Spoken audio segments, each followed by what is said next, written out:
Painting Avocado tutorial and understanding tonal values along the way. Welcome! On the paper strip sample, I want to show you tonal values. When it's flat on the table without tonal values, it looks flat. As I start to lift it up, it looks three-dimensional volume, and that tonal values are indicating our eye that it's something three-dimensional. We have lightest and slowly, gradually, each square becomes slightly darker to the shadow. Laying flat, no tonal values, and it looks flat. Tonal values are the only thing that makes something look realistic. Not color, not texture, and not form. Only tonal values. I have in my sketchbook 2 avocados from the same reference. One will be for painting and the other one is for showing you technically tonal values. I'm removing graphite layer with an elastic eraser. And now on the second avocado, especially seed. Seed is that's in this composition look three-dimensional.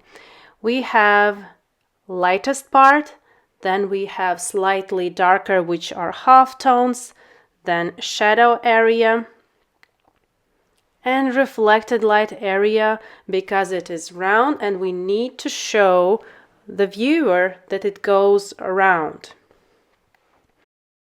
I'm pointing and writing tonal values, light, half tones, shadow area, and reflected light area. I will also mark them with numbers and draw squares with different tonal values to show and understand which number goes to which strength of graphite. Here I'm dividing into 5 parts, marking them. First one stays light as this paper, the lightest one. Then we have slightly darker, a little bit more darker, and at the end, the darkest. Now let's mix watercolors and see how we can do the same with watercolors. First watercolor mix is lemon yellow with a little touch of alizarin crimson. And this is for the avocado fruit. Then sap green for the outer part of the fruit, which is more greener. We can see in the reference and gradually blend it to the yellow part. Now lemon yellow, alizarin crimson, and perylene green, which is for the seed. And alizarin crimson, the ratio is bigger than yellow and perylene green. Now the darker one for the darker parts of the seeds, also lemon yellow, alizarin crimson, and perylene green, adding a little bit more of lemon yellow and alizarin crimson to make it warmer. Separately, perylene violet. In the shadows, I can see some perylene violet colors, manganese violet, and ultramarine blue. Now let's start painting seed. With round synthetic brush, I apply water layer to the whole area of the seed and manganese violet to the shadow area. Shadow part is warmer and manganese violet in this case is warmer. I'm indicating warmer shadows and cooler lights with clean brush, taking small amount of ultramarine blue and covering the lightest part of the seed. As you can see, my layer is super transparent. It's important, those watercolors, even through many layers of other transparent watercolor mixes, will shine through, that the lower part is blue, which is cool, and the violet part, which is warmer, is in the shadow.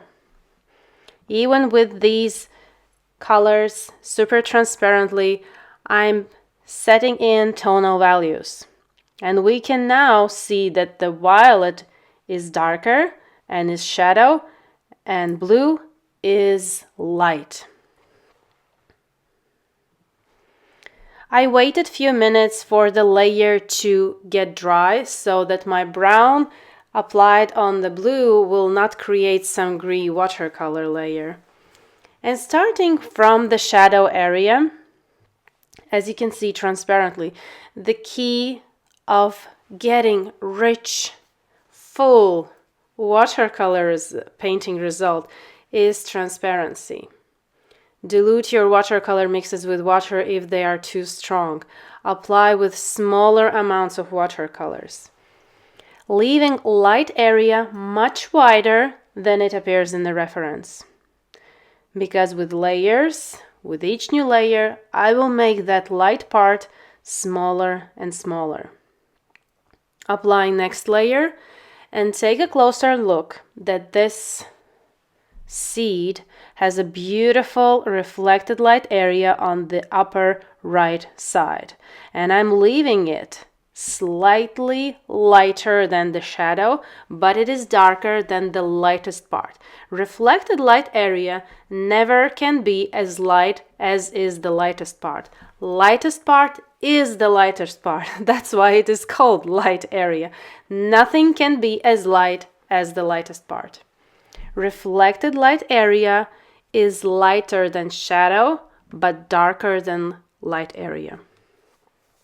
Applying these watercolors and instantly smoothing the applied layers so I don't have any crisp edges and I have smooth transitions from the shadow to the lightest part. And it will seem after first layers that it doesn't look like reference and there's like not understandable mess going on the seed, but everything will make sense as we continue and trust the process.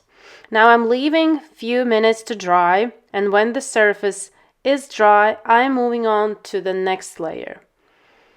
Usually I don't physically sit and wait for the layers to get dry. I just, if it's like, for example, a flower, I will skip from one petal to another while the previous one is drying. I'm working on the next one and then the next one, and then I come back to the first one. When we have one area like this seed, also the same was with apple, for example, when we have one surface and no separate sections, then I physically sit and wait for the layer to get dry. I don't use hair dryer. It really takes few minutes for my layer to get dry because I don't use a lot of water. You can see from my mixing palette that watercolors are quite dry, and when I take water, I just dip just a little tip of my brush, I dip in the water and then bring that amount of water to my mixing palette. That is the amount of water I use after the first watery layer. All the next layers are just a teeny tiny amount of water. I also like now apply little like stippling brush strokes because we can see from the reference that this seed has a texture. And it's not completely smooth. This seed has a texture. Any avocado seed has a texture. And so with these little uneven and in different direction brush strokes, I'm trying to recreate that texture on my seed. It will also take with layers. I will layer with the next one more smoother layer. Then I will go again with this little stippling method. It will be a combination of all these layers that will create at the end this realistic result of the seed. And as you can see, I'm with really light amount of watercolor. I go into the lightest part and my light area is shrinking and becoming smaller. If I would leave it from the very beginning the same size as it is in the reference, I would end up with no light area at all. So always leave your light area wider. I'm taking Indian yellow and apply to the upper part of the shadow. I feel that my seed is lacking really warm yellow color. I can see from the reference photo that this seed is really rich with yellows and reds. Doing a very transparent wash of yellow color. It can be cadmium yellow, Indian yellow, even lemon yellow. This will give instant warmth and this shine from yellow pigment. Now, a few minutes, waited for the layer to get dry and applying next layer. Now I go on the left side with smooth layer of shadow, but leaving 2 millimeters of the edge. There is this edge that is lighter. If you open the reference right beside the tutorial or on the other gadget, zoom in closer seed area, squint your eyes and take a look. There is this lighter edge on the left, then a half tone of shadow, and then the lightest part.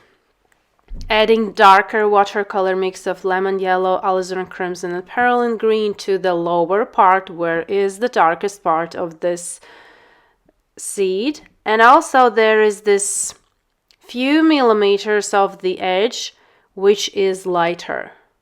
So don't go with the darkest watercolor mix to the very edge. Leave that little gap. That will create an illusion that it's round. If you will go straight to the edge of the seed that we see in the reference with the darkest part, it will not give this illusion of roundness. It will make more of a flat illusion. Transparent watercolors to the lightest part, because in the reference we can clearly see that even the lightest part is not as white as paper. So I will slowly, gradually add layers to the lightest part, but that layer should be really light. Adding more shadow, and we are still working on the seed. It takes a while to make it realistic with the texture, with the right tonal values and color. All the combination of all these three things will get us to the really natural looking seed.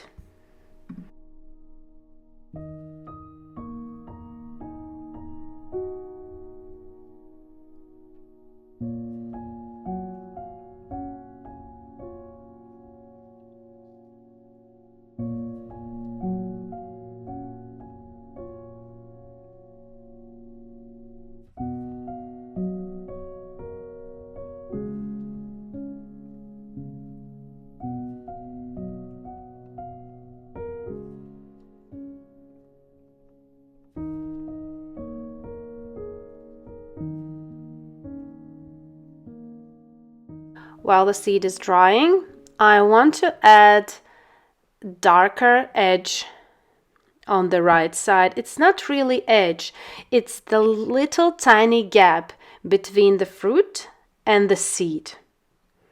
If you zoom in closer, you will notice that there's this little gap, and it's not the edge of the seed that is dark.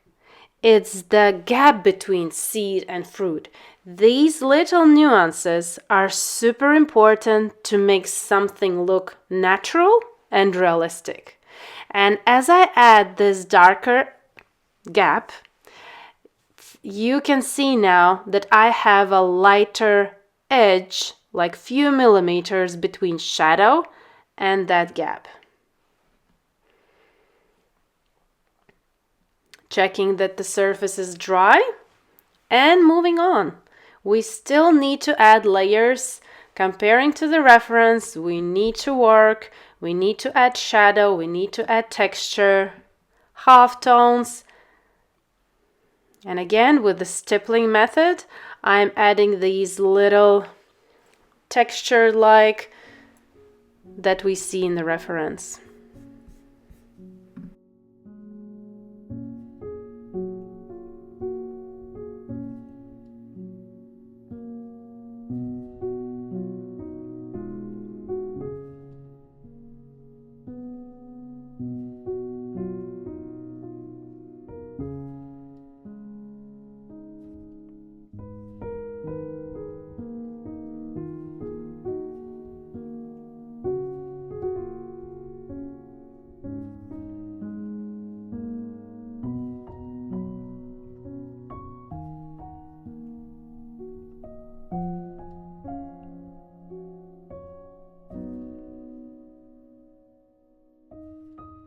Checking surface, it's dry. And I'm taking Indian yellow, transparent amount of Indian yellow, and applying smoothly to the shadow area and halftone area of the seed. I'm not adding this yellow to the lightest part. It will ruin the lightest part if you will go over with the yellow all over the lightest part. Yellowish color tone, we can see from the reference it's more of the shadow and halftone area because it is warmer, and the lightest part is cooler. That's why we have transparent amount of ultramarine blue at the very first layer.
Let's leave seed area to rest and work on the fruit. I'm taking bigger synthetic round brush, water applying to the left side. I will paint half first and the other right half second. Taking sap green, loading my round synthetic brush with sap green and smoothly applying to the outer part. Only leaving those little lines that are skin part of this avocado, only applying on the flesh of the fruit. Smoothly and transparently. Now the yellow mix, which is lemon yellow with a little touch of alizarin crimson, and also we can add a little bit of sap green, and applying transparently to the flesh side. Better to go lighter here because we can add another layer and another layer rather than straight away paint super dark and then like how can I redo that? Taking again, smoothing green side with the yellow side, taking yellow mix with a little touch of sap green and applying closer to the green side. Now the same we will do on the right side, applying water while the left side is still moist. If you need, you can turn. For me, it's more easier that I can turn my painting and paint the same sap green on the outer side of the avocado flesh, smoothing the applied layer lightly and transparently. taking yellow watercolor mix, and again transparently applying to the rest of the fruit. And while the surface is wet, also the left side, I'm blending them together. But this is a really transparent layer, so even if your left side got dry, you can easily paint over and there will be no visible some kind of interactions between both sides, but only if you're paint transparently. If you did the left side super dark, then of course it will be visible. Now taking perylene green together with Indian yellow, adding more perylene green to make it more intense, and now is the time to add skin. It's a really thin line of the darkest part, but still do it really carefully, accurately, because the skin part will make all the difference and will add a really nice and realistic touch to this avocado.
Now a closer look.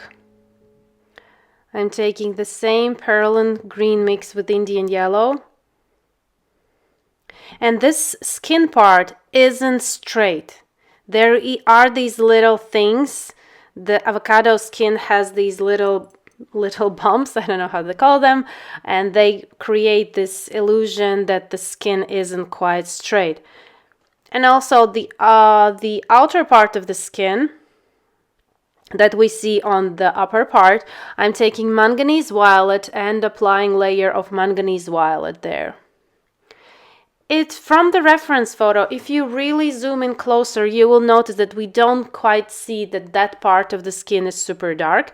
I think that the light is shining there and creating this illusion that it's more of violet rather than green, but there are some little things of darker green color, and I'm adding those little lines, and altogether this create this realistic result of the skin and all this avocado fruit.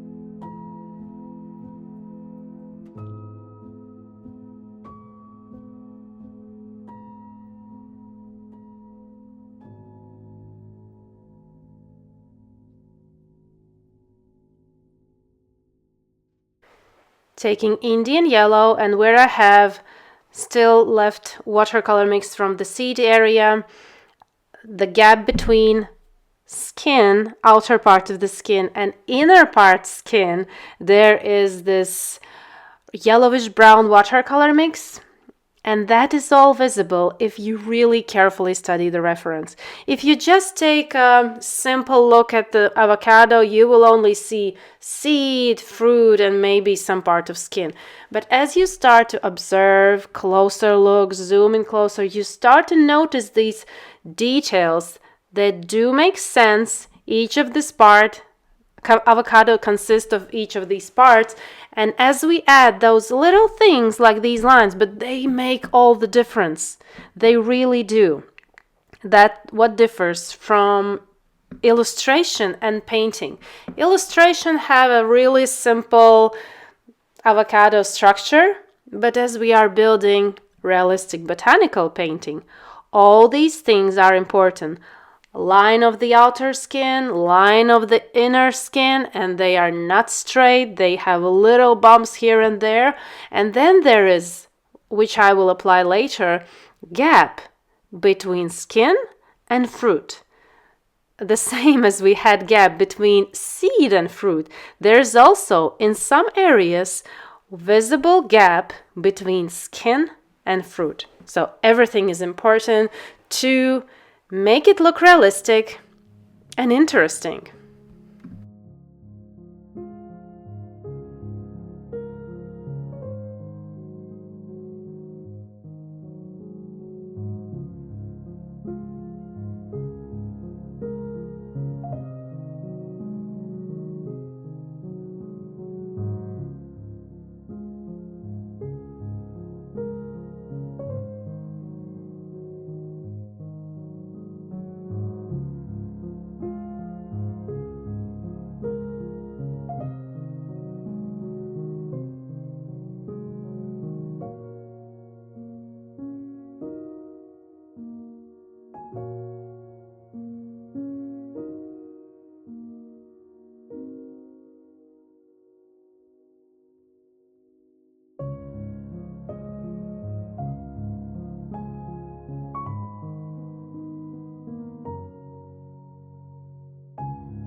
Now using round synthetic brush and yellow watercolor mix, I need to paint shadow area on the right side of the seed.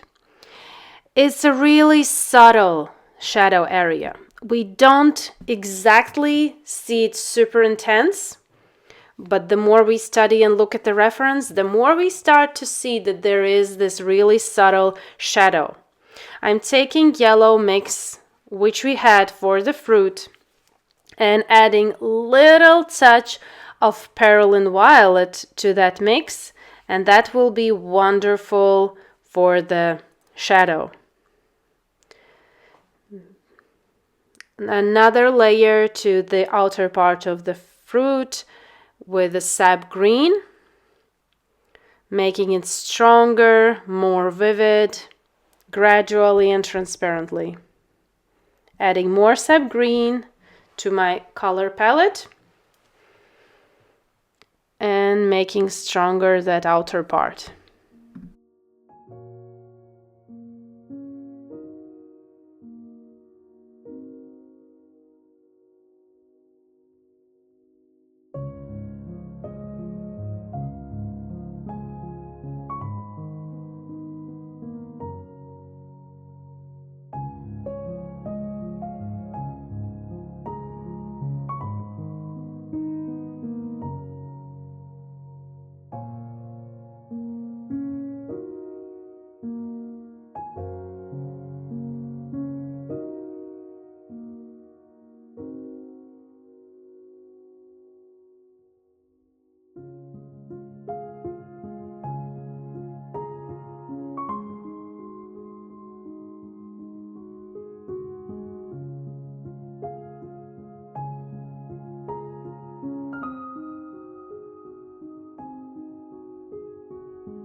As we have everything in places, now we can compare. Do we need to work more on the seed? And I'm taking manganese violet and I want to apply it to the reflected light area on the right side of the avocado seed.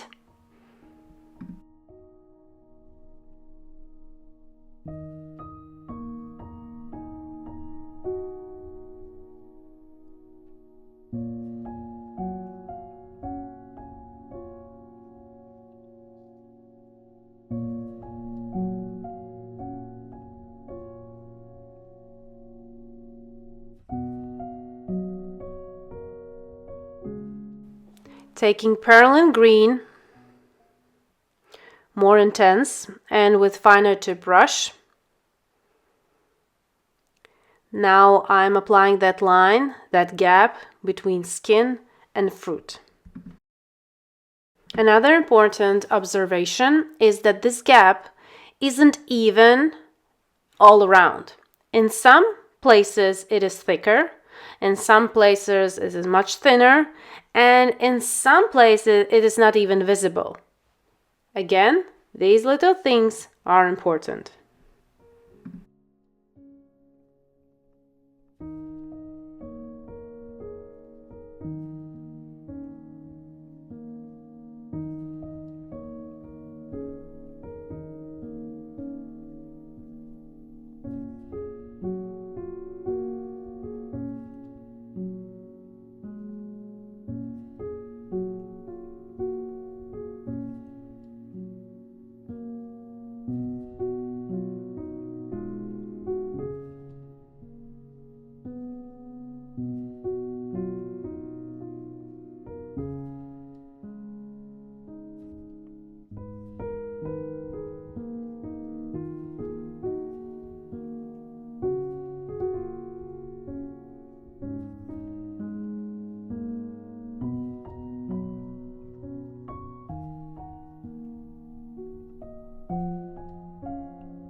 Working more on the seed area, I want to make stronger shadow part.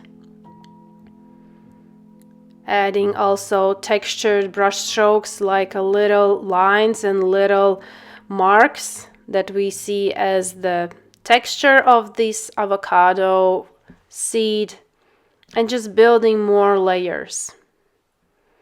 Using the same watercolors that we have from the beginning, working with finer tip brush and adding more texture. I waited a few moments, checking if the surface is dry, and I'm adding transparent yellow to my watercolor mix and a little bit of alizarin crimson for the watery wash to the shadow and halftone area. I still feel that my seed is lacking of yellow and red, so the transparent amount of transparent yellow and alizarin crimson will do the thing.